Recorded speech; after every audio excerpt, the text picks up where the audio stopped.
복된 소식 아름다운 소리 AM 1590kHz 시카고 기독교 방송입니다.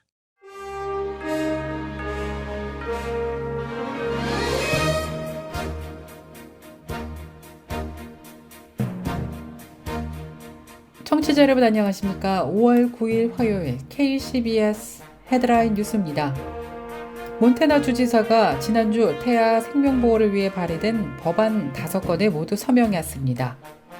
그렉 지안포르테 몬태나 주지사는 지난 5일 주 의사당 밖에서 진행된 법안 서명식에서 몬태나의 또 다른 역사적인 날을 기념하기 위해 민중의 집 계단에 함께 서 있다며 우리 중 가장 취약한 사람들, 즉 태아의 생명을 보호하고 있다고 말했습니다.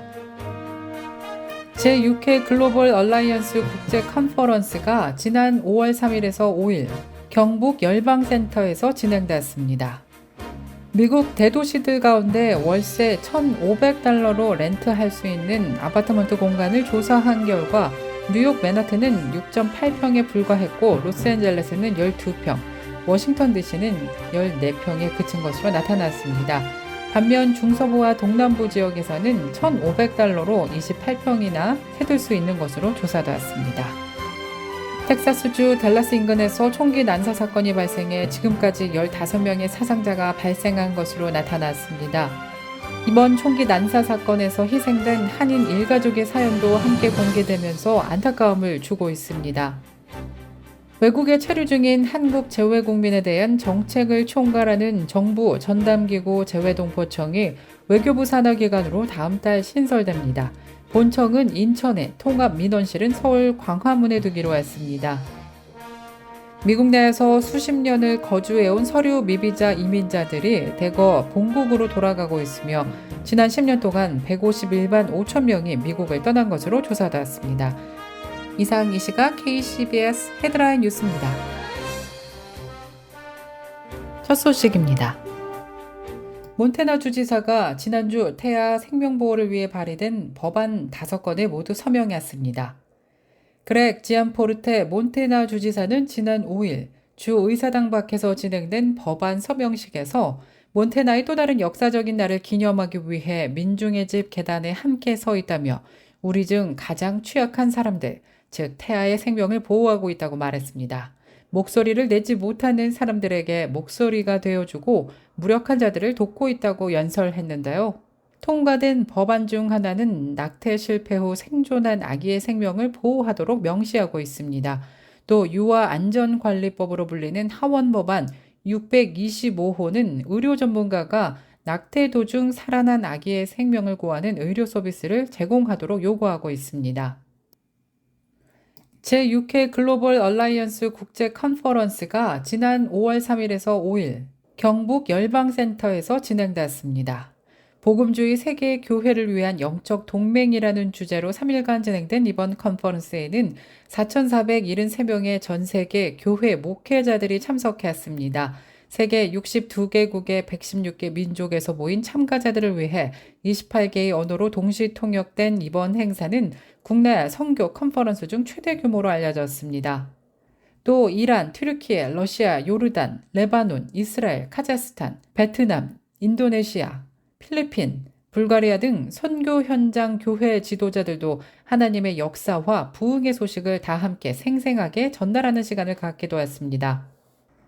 미국 대도시들 가운데 월세 $1,500로 렌트할 수 있는 아파트먼트 공간을 조사한 결과 뉴욕 맨하튼은 6.8평에 불과했고 로스앤젤레스는 12평, 워싱턴 DC는 14평에 그친 것으로 나타났습니다. 반면 중서부와 동남부 지역에서는 $1,500로 28평이나 세들 수 있는 것으로 조사되었습니다. 미국에서는 4,400만 가구가 세대로 살고 있는 렌터, 세입자들이 평균 렌트비는 가구당 $2,053까지 올라간 것으로 조사되었습니다. 그러나 대도시에 거주하려면 평균보다 훨씬 비싼 렌트비를 매달 내야 하고 아니면 렌트비를 낮추고 협소한 공간에 살아야 하는데요. 월세 $1,500로 어느 정도의 공간을 렌트할 수 있는지 CBS가 보도한 결과 이 같은 결과가 나온 것입니다. 한편 한인들이 많이 살고 있는 대도시들을 보면 시애틀은 12위로 453평방미터, 시카고는 16위로 502평방미터를 렌트할 수 있는 것으로 조사되었습니다. 텍사스주 댈러스 인근에서 총기 난사 사건이 발생해 지금까지 15명의 사상자가 발생한 것으로 나타났습니다. 이번 총기 난사 사건에서 희생된 한인 일가족의 사연도 함께 공개되면서 안타까움을 주고 있습니다. 이 같은 사실은 현지 영사관 출장소를 통해 확인된 가운데 숨진 한인 일가족을 돕기 위해 후원 사이트인 고펀드미가 이들의 영어 실명과 가족 사진과 함께 장례 등 절차에 도움의 손길을 모아달라는 내용의 모금 페이지가 개설되었습니다. 고펀드미 페이지가 개설된 이후 이들의 희생을 기리는 익명의 기부 행렬이 이어지고 있는데요. 현지 한인들에 따르면 숨진 부부는 어릴 때 부모를 따라 미국으로 이민 왔고 한국어를 더 편하게 쓴 것으로 전해졌습니다. 또 이들은 한인 교회를 다니면서 봉사활동 등 주변 한인들을 돕는 각종 활동에도 적극적으로 참여한 것으로 알려졌습니다. 지역의 한 한인 매체는 부부가 모두 착한 성품으로 알려져 있다면서 현지 지인들 모두 큰 충격에 빠진 상태라고 덧붙였습니다. 외국에 체류 중인 한국 재외국민에 대한 정책을 총괄하는 정부 전담기구 재외동포청이 외교부 산하기관으로 다음 달 신설됩니다. 본청은 인천에, 통합민원실은 서울 광화문에 두기로 했습니다.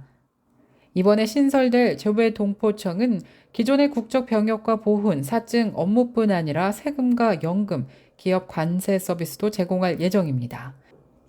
미국 내에서 수십 년을 거주해온 서류 미비자 이민자들이 대거 본국으로 돌아가고 있으며 지난 10년 동안 151만 5천 명이 미국을 떠난 것으로 조사되었습니다. 한인 서류 미비자들도 지난 10년간 7만 5천 명이나 한국으로 귀국해 역이민한 것으로 조사되었습니다. 미국에서 서류 미비자로 있는 한국인들은 2010년 20만 5천 명으로 추산되었으나 2020년에는 13만 명으로 10년간 7만 5천 명, 무려 36%나 급감했다고 보고서는 밝혔습니다.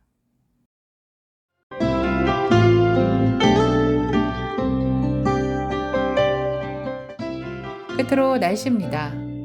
화요일인 오늘은 하루 종일 맑고 화창한 날씨 이어지겠습니다. 기온도 어제보다 소폭 오르면서 따뜻하겠습니다. 낮 최고 기온 60도, 밤 최저 기온 46도 예상됩니다.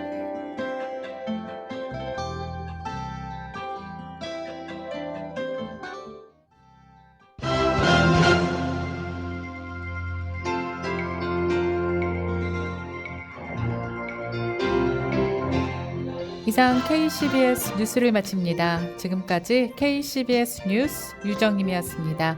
오늘도 하나님의 은혜가 풍성한 하루 되시길 바라겠습니다. 청취해주신 여러분 고맙습니다.